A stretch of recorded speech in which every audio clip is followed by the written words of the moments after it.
भगवद गीता कर्म योग अध्याय 3 श्लोक 19-27 और उनकी व्याख्या। श्लोक 19। तस्मात् सक्तः सत्तं कार्यं कर्म समाचर असक्तो ह्याचरण कर्म परमाप्नोति पुरुषः। अर्थ इसलिए तू सदा आसक्ति रहित होकर करने योग्य कर्म करता रह, क्योंकि आसक्ति रहित होकर कर्म करता हुआ मनुष्य परमात्मा को प्राप्त हो जाता है। इस श्लोक में कृष्ण अर्जुन को सलाह देते हैं कि कर्म करने के दौरान आसक्ति, फल की इच्छा से मुक्त रहना चाहिए। आसक्ति के बिना कर्म करना व्यक्ति को आत्म साक्षात्कार की ओर ले जाता है। यहाँ पर कर्म को एक साधना के रूप में प्रस्तुत किया गया है, जो मनुष्य को परमात्मा से मिलाने का माध्यम बन सकता है। श्लोक 20। कर्मणैव हि संसिद्धिमा स्थिता जनकादयः लोक संग्रह में वापि संपश्यन कर तुमर्हसि। अर्थ केवल कर्म द्वारा ही जनक आदि ने संसिद्धि सफलता को प्राप्त किया, अतः लोक संग्रह के लिए भी तू कर्म करना चाहिए। कृष्ण कहते हैं कि राजा जनक जैसे महान व्यक्तियों ने कर्म योग का अनुसरण करके सफलता प्राप्त की। कर्म के द्वारा लोक संग्रह, लोक कल्याण करना भी आवश्यक है, अर्थात व्यक्ति को अपने कर्मों द्वारा समाज का कल्याण करना चाहिए। श्लोक 21। यद्यदाचरति श्रेष्ठस्तत्तदेवेतरो जनः स यत् प्रमाणम कुरुते लोकस्तदनुवर्तते। अर्थ श्रेष्ठ पुरुष जैसा आचरण करते हैं, अन्य लोग भी वैसा ही आचरण करते हैं। वह जिस आचरण का प्रमाण उदाहरण प्रस्तुत करता है, समस्त मानव समाज उसी का अनुसरण करता है। इस श्लोक में बताया गया है कि समाज के श्रेष्ठ या आदर्श व्यक्तियों के कार्यों का प्रभाव पूरे समाज पर पड़ता है।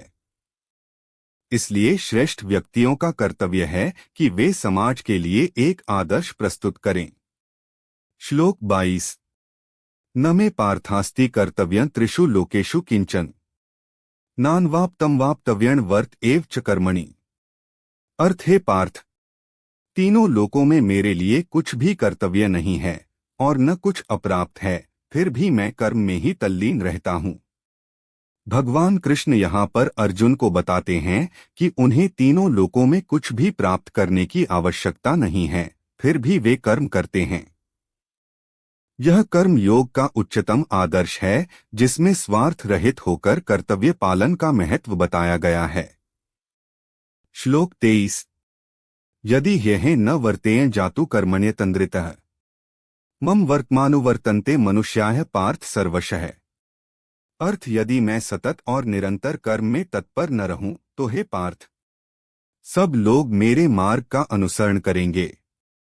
कृष्ण यह स्पष्ट करते हैं कि यदि वे स्वयं कर्म करने में लापरवाही बरतेंगे तो लोग भी ऐसा ही करेंगे। अतः श्रेष्ठ जनों का कर्तव्य है कि वे निरंतर कर्म करते रहें ताकि लोग सही दिशा में प्रेरित हों। श्लोक 24। उत्सीदेवरि में लोका न कुर्या कर्म चेदहम् संकरस्य च कर्ता स्यामुपहन्यामिमाः प्रजाः। अर्थ यदि मैं कर्म न करूं तो ये सब लोग नष्ट भ्रष्ट हो जाएंगे और मैं संकर्ता का कर्ता बन जाऊंगा तथा ये सब प्रजा नष्ट हो जाएगी। कृष्ण कहते हैं कि यदि वे कर्म नहीं करेंगे तो यह दुनिया अराजकता में पड़ जाएगी। इससे संकरता और विनाश उत्पन्न होगा। यह बताता है कि कर्म करना न केवल व्यक्तिगत बल्कि सामाजिक और सार्वभौमिक आवश्यकताओं के लिए भी महत्वपूर्ण है। श्लोक 25। सक्ताः कर्मण्य विद्वांसो यथा कुर्वन्ति भारत कुर्याद् विद्वांस तथा सक्तश्चिकीर्षुर्लोक संग्रहें। अर्थ है भारत, जैसे अज्ञानी जन आसक्त होकर कर्म करते हैं, वैसे ही विद्वान भी आसक्ति रहित होकर लोक संग्रह की इच्छा से कर्म करें। यहाँ पर कृष्ण यह बताते हैं कि विद्वान व्यक्ति को भी अज्ञानी लोगों की तरह ही कर्म करना चाहिए, लेकिन बिना किसी आसक्ति के। उनका उद्देश्य केवल लोक कल्याण होना चाहिए। श्लोक 26। न बुद्धिभेदम जनेद ज्ञाना कर्मसंगिना जोषेत सर्वकर्माणि विद्वानयुक्तः समाचरन्। अर्थ विद्वान पुरुष कर्म में आसक्त अज्ञानियों की बुद्धि में भ्रम भेद उत्पन्न न करें, किंतु स्वयं स्थित और संगठित रहते हुए संपूर्ण कर्म आचरण में लाएं। कृष्ण यहाँ पर यह कहते हैं कि ज्ञानी व्यक्ति को अज्ञानी व्यक्तियों की बुद्धि में भ्रम उत्पन्न नहीं करना चाहिए। उन्हें अपने कर्मों के द्वारा एक सही उदाहरण प्रस्तुत करना चाहिए ताकि अज्ञानी लोग भी सही मार्ग पर चल सकें। श्लोक 27। प्रकृतेः क्रियमाणानि गुणैः कर्माणि सर्वशः अहंकार विमूढ़ात्मा कर्ताहमिति मन्यते। अर्थ संपूर्ण कर्म प्रकृति के गुणों द्वारा ही किए जाते हैं, परंतु अहंकार से भ्रमित आत्मा यह सोचता है कि मैं करता हूँ।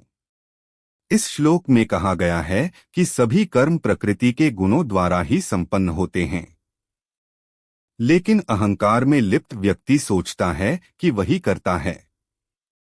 यह अहंकार व्यक्ति के आत्मज्ञान की राह में सबसे बड़ा अवरोध है। सारांश। कर्म योग का मुख्य सिद्धांत यह है कि कर्म किए बिना व्यक्ति इस संसार में नहीं रह सकता, किंतु कर्म करते समय फल की आसक्ति से बचना चाहिए।